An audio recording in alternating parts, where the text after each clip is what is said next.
Hi everyone, hello. Okay, today I'm just going to talk about what amplifiers sound like, because they sound different, yeah? All amps sound different, and most ranges sound similar, yeah? But each company has a kind of signature sound, yeah? There'll be certain things about that sound that's unique. Okay, I'll just run you through what we've got here. We've got Marantz 2238BL. That's sort of a fairly prestigious thing, If you wanted to buy one of those, probably be something like 200, 300 quid. People ask 600 quid, but they never get it. But you should be able to get something like that for like 200 or 300 quid. Pioneer SX550. You should probably get one of those for about 100, 150, something like that. And Sansui 441. You should be able to get one of those for about 100 quid. I mean, these are all mid-70s, I'd say, or early 70s, mid-70s receivers, yeah. And they all have a different sound, yeah. And these are part of my collection. And I know what they sound like quite well. But this morning I've just been comparing and listening to lots of different things. And even though I'm familiar with these, interesting things start turning up. Because what you find is, different speakers on the ends of different amps. Obviously, that makes a big difference.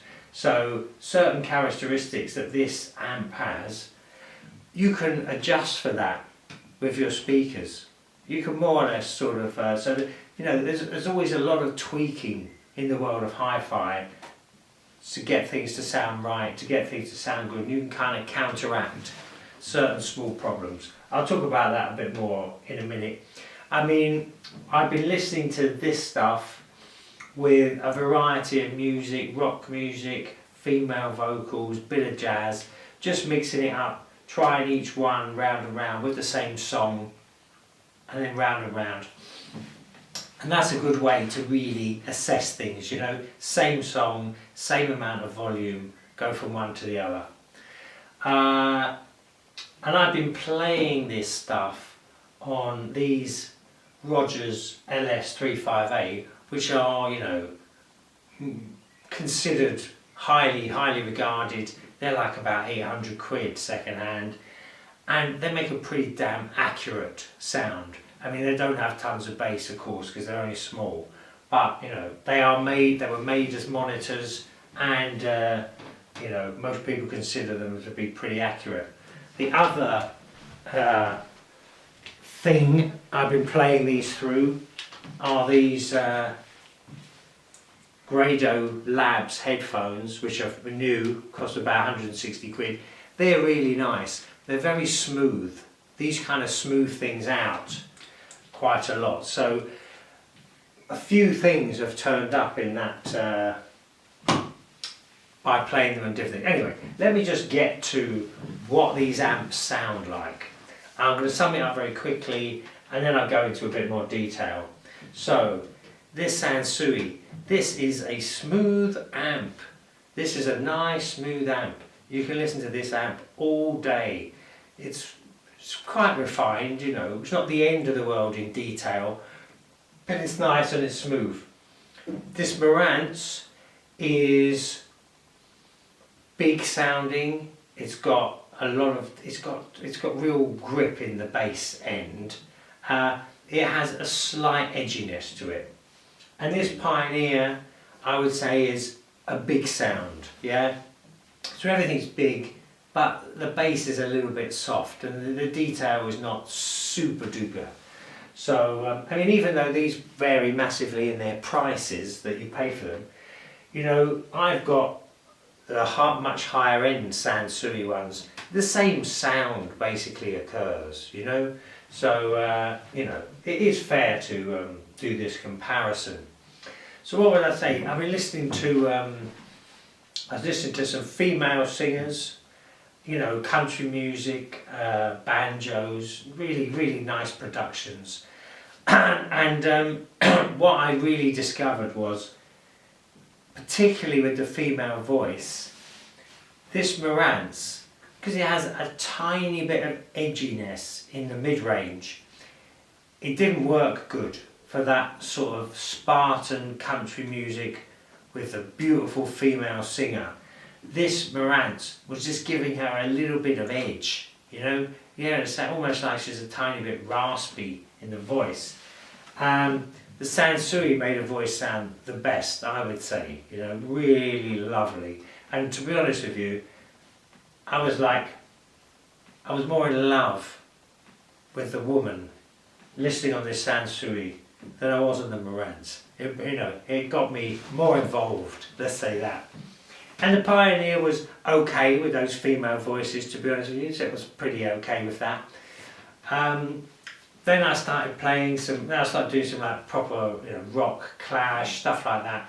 Much more busy music, a lot more going on in the bass end. This Marantz kind of did better there with all that low end, because see, when you look at amps now, if we just do the bass, say for instance, the tightest bass in this Marantz probably has the tightest bass. And what I mean by tightest bass is it's not loose, it is defined. It's a lot of bass you can just hear woo, woo, woo. You don't really hear it good, because some amps really struggle to give you defined bass. This Pioneer is not great on that bass, yeah? So let's say for instance, the drummer hits the bass drum with a foot pedal, that you'll get a real impact with this Marantz, and also you'll get that pretty good with this Sansui. With this Pioneer, that will turn into yeah, it'll just go sort of bigger and fatter. So this has a sort of big, fat sound. Some people like that. To me, that is, to me, I want the bass to be defined, and to me, that's what it should be. Because it's a bit like saying I like my pictures, photographs blurred. I think it's just not right. And it messes up the dynamics if the bass is just big and floppy. So, yeah, okay, so what am I saying? So there are different characteristics to these sounds. This Sansui, lovely mid-range, nice sound stage, yeah? Sound stage is good, as in places instruments in a particular place and they kind of stay there. They don't sort of move about or, change. And vocals are lovely. The bass is good on this Sansui, it's good. And there's another thing worth knowing about amps, which is what you might call dynamics, right? Explosive sound, peaks of sound. Now, some amps can't do peaks so good. So when the drummer hits the bass drum and the cymbal and you get that psh, it doesn't sound so dramatic if the amp can't cope with peaks. Yeah, and the best way I could think of this to cope with peaks is it has spare capacity. So when the peak comes along in the music, it can do it. Whereas some amps, particularly more modern amps, when the peak comes along, they can't take it. They can't do the huge peak. So they do it, but you basically lose a bit of drama. You know what I mean? So this Sansui is really good at dynamics. I would call that dynamics. And this Marantz is also pretty good at dynamics, and this Pioneer is less so good at dynamics. So what else could I say? I mean, really, I guess, if I was going to a desert island, I'd take the Sansui, because the other thing is, you can listen to this amp all day long. This will not tire you. If you get that edginess in the mid-range, particularly, which this Marantz has, at first you will like it because you'll be hearing more details, but after, an hour and a half of it, you kind of want to turn it off. Yeah.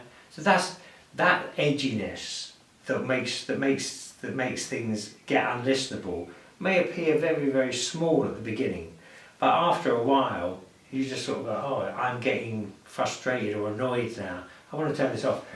And this Marantz does that a tiny bit, not a lot, right? It's not terrible, but it does it a little bit. And this Sansui kind of barely does it at all. So that is really easy listening, all day listening.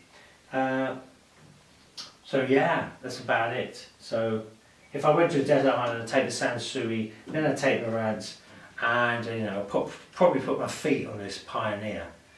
Okay. If you want more tips about hi-fi, I've got 40 years experience messing with hi-fis, please subscribe. Okay, cheers.